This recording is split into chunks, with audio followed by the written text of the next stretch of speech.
Doctor عمر بقائی صاحبہ، I am F سے assistance بھی آ رہی ہے F-16 کی اپ گریڈیشن کے لیے $686 ملین بھی مل رہے ہیں امریکہ سے.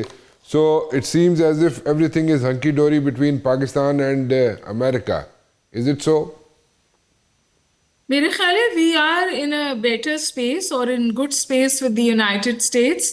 اور بہت سارے جو اس پوری سچویشن کے نقاد ہیں وہ یہ کہتے ہیں کہ ٹرمپ باتیں تو اچھی کرتے ہیں بٹ ٹینجبل پروگریس کیا ہوئی ہے پاکستان اور یو ایس کے بیچ میں. تو میرا خیال ہے کہ یہ دونوں بیک ٹو بیک دو ٹینجبل سمجھیے انڈیکیٹرز ہیں اس بات کے کہ ریلیشن شپ جو ہے وہ تھوڑا مومنٹم بھی گین کر رہی ہے اور ڈیپن بھی ہو رہی ہے. لیکن دونوں میں ایک بات میرے خیال ذہن میں رکھنی چاہیے.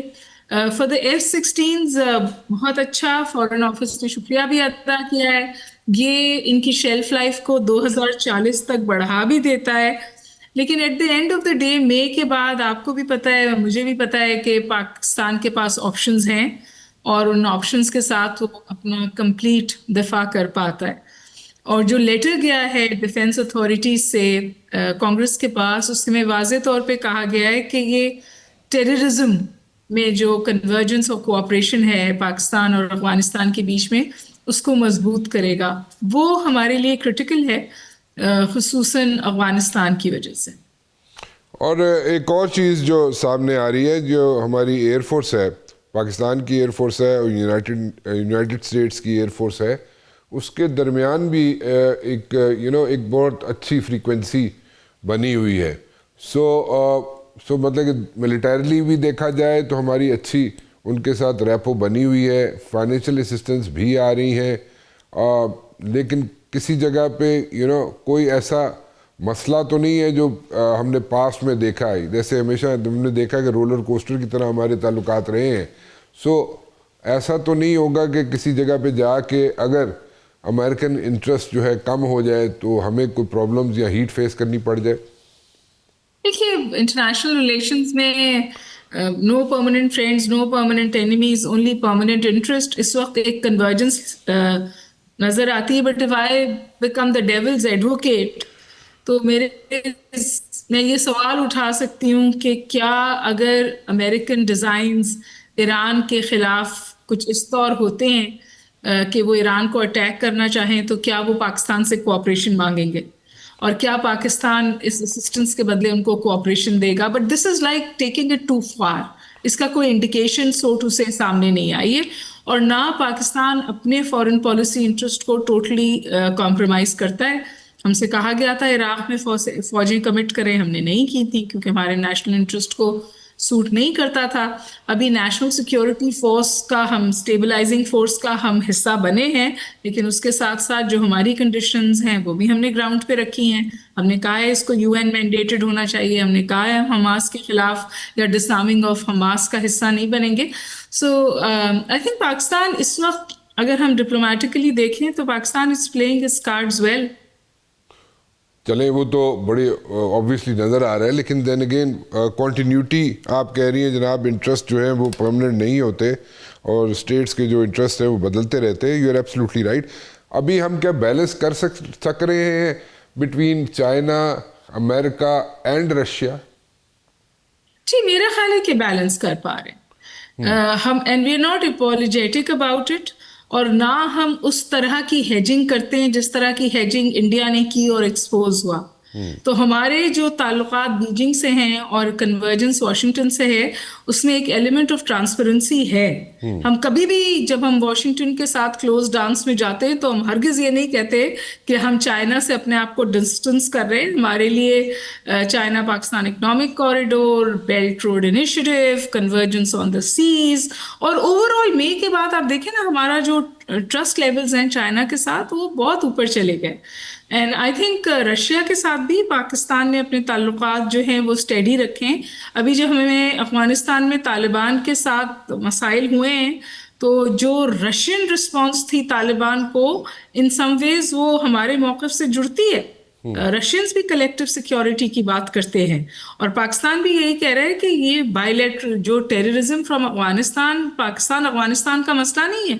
اگر ایز اے ہب ڈیولپ ہوتا ہے ٹیررزم کا افغانستان, جو کہ وہاں پہ بروئنگ ٹینڈنسیز ہیں اس کی, تو پورا سینٹرل ایشیا ونڈریبل ہوتا ہے, ماسکو ونڈریبل ہوتا ہے, چائنا ونڈریبل ہوتا ہے, اور آف کورس پاکستان تو بھگت ہی رہا ہے. So I think you on the right side of things. ٹھیک ہے, if we are on the right side of things, تو when it comes to India, تو وہاں پہ جو جس طریقے سے انڈیا ایکٹ کر رہا ہے when it comes to like Afghanistan, so وہاں پہ تو ایسا ایک ڈفرینٹ ہی یہاں پہ سچویشن بنی ہوئی ہے. کیا یہی وجہ ہے کہ بنگلہ دیش جو ہے وہ اس کو آئسولیٹ کرنے پہ چل پڑا ہے انڈیا کو؟ نہیں جی, بنگلہ دیش الگ الگ ڈائنامکس ہیں. بنگلہ دیش میں تو چینج آف گورنمنٹ ہوئی ہے, اور جو حسینہ واجد کی انتہائی اوپریسو ظالم حکومت جو ہے وہ سالہ سال سے وہاں تھی, اس کے پیچھے ہارڈ کور انڈین سپورٹ تھی, اور اسی لیے بھی جب ان کی حکومت گری تو انہوں نے ازائلم انڈیا میں ڈھونڈا, اور وہ وہیں بیٹھی ہوئی ہیں, اور اب ایکسٹریڈیشن کی بات ہو رہی ہے. لیکن جو آپ ٹرائنگولر کنورجنس دیکھ رہے ہیں بٹوین چائنا, بنگلہ دیش اینڈ پاکستان, بلکہ میں یہ بھی کہتی ہوں between Sri Lanka, Pakistan and China, یہ ایک سمجھیے بدلاؤ آیا ہے ریجنل انٹیگریشن کے اندر, ایک پیراڈائم شفٹ ہے جہاں سارک سالہ سال it's like a dead horse, اور وہاں کوئی کوآپریشن نہیں ہوتی. دنیا کا لیسٹ انٹیگریٹڈ ریجن ہے ساؤتھ ایشیا, تو وہاں اب انٹیگریشن کی بات ہو رہی ہے مائنس انڈیا, کیونکہ آپ کب تک ریجنل انٹیگریشن کو کمپرومائز ہونے دیں گے ایک ملک کی وجہ سے جو خود تو بائی لیٹرلی انٹیگریٹ کرتا ہے اور بائی لیٹرلی اپنے مفاد نکالتا ہے چھوٹے ممالک سے ساؤتھ ایشیا کے, لیکن بحیثیت ریجن انٹیگریشن کے لیے امپیڈیمنٹ بنا ہوا ہے. تو وہاں میں سمجھتی ہوں کہ اب بہت آبویسلی چائنا کی طرف سے اور پاکستان کی طرف سے اس کی ریسیپروسٹی ہے, and we are looking at triangular arrangements for regional cooperation, جس میں کوئی, اس کا بلکہ نام بھی ہے شاید ساکھا کہتے ہیں اسے, اس میں کوئی حرج نہیں ہے. اس کے بارے میں بہت اہم بات یہ ہے کہ it is a minus India formula now. How do you take this visit ji, Putin کا وزٹ آپ کیسے لیتی ہیں انڈیا میں؟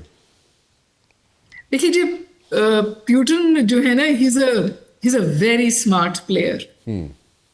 تو جب سے جنگ ہوئی ہے یوکرین سے, انہوں نے جنگ کی ہے, اور ان کا خیال سے ان کی یہ جنگ ٹوٹلی جسٹیفائڈ ہے, کیونکہ وہ کہتے تھے کہ نیٹو کو میری دہلیز پہ لا کے نہ کھڑا کرے.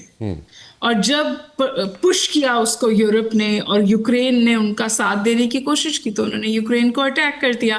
لیکن اس کے بعد جتنی بھی گلوبل ڈیولپمنٹس ہوئی ہیں وہ پیوٹن نے استعمال کی ہیں اپنے مفاد کے لیے. اگر غزہ کی جنگ میں اسرائیل ریڈ لائنز کراس کرتا ہے تو پیوٹن اس کو جسٹیفیکیشن بناتا ہے ریڈ لائنز کراس کرنے کی یوکرین میں.